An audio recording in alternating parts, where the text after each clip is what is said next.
To begin, ever the restless bunch, the coronavirus cabinet once again easing restrictions on quarantines, despite the country passing yet another grim milestone. Over 2 million Israelis infected with coronavirus since the start of the pandemic. ILTV's Marnie Shamroth with the details.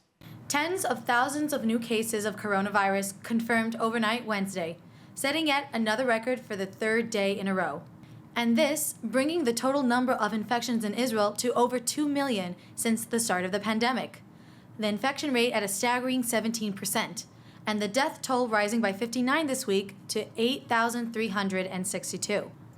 Then adding to the bad news, Health Ministry Director General Professor Nachman Ash predicting that the peak of the current Omicron wave likely another week or so away.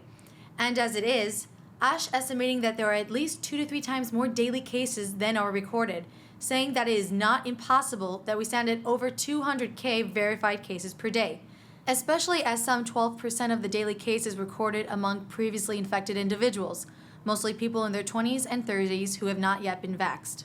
The most concerning figure to the government, however, the number of Israelis in isolation. Over 230,000 Israelis already in quarantine, and that number rapidly rising. Nearly 41,000 entering isolation on Wednesday alone.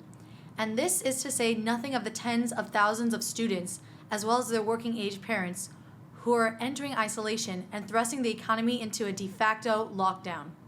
Education Minister Yifat Shasha Biton therefore calling on her colleagues to greatly reduce quarantine restrictions for school-age children. Specifically, she's pushing to allow all students, vaxxed or not, to be able to exit quarantine and return to studies after passing just one antigen test. This whereas currently, only vaccinated students have this option, while their unvaccinated peers must isolate for at least a week.